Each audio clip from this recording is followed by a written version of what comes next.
প্রথমত বলবো যারা পাখি পালেন তারা যদি পাখিকে ঠিকমতো যত্ন না নিতে পারবেন কখনো পাখি পালবেন না। যদি আপনি পাখিকে যত্ন নিতে পারেন এবং সময় মতো টেক কেয়ার করতে পারেন আর আপনার 2 বেলা অথবা 1 বেলা প্রতিদিন একবার হলেও খাবার দিতে পারবেন তারা পাখি পালবেন। কারণ অনেক সময় হচ্ছে কি অনেকে দেখি 1 দিন 2 দিন পর পর খাবার দেয়। আসলে মূলত ওইভাবে হয় না। যেমন আমরা খাবার খাই প্রতিনিয়ত 3 বেলা খাবার খেতে হয় বাধ্যতামূলক।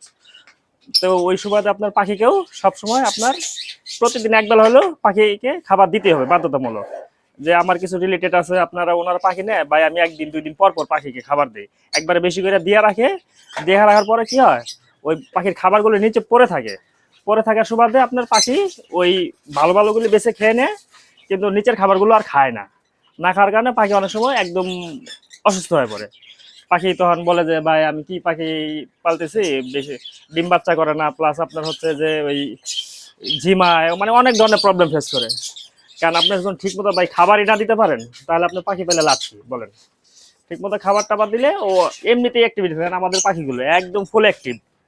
এখানকার তো যা আছে আছে আমার প্রথম যে খামারটা আছে ওইখানকার পাখি তো আমি আপনাদেরকে এখনো দেখাই নাই। কারণ ওইগুলি এত অ্যাক্টিভ কারণ আমার প্রতিদিন আপনার 5টার মধ্যে খাবার দিতেই হবে। মানে 5টার মধ্যে খাবার কমপ্লিট। খাবার কমপ্লিট করলে পাখি এমনিতেই সুস্থ থাকবে। টাইম টু টাইম খাবার দেন। আর পানি আপনি 1 দিন 2 দিন পর দেন কোনো সমস্যা নেই। পানি প্রতিদিন দিতে হবে এমন কোনো কথা না। পানি আপনি ফিল্টারটা চেক করেন, চেক করে দেখেন যে আপনার ফিল্টার কি পরিমাণ ময়লা আছে। ময়লা যদি হয় তাহলে আপনি পানি চেঞ্জ করেন আর নাহলে প্রয়োজন নেই চেঞ্জ করার।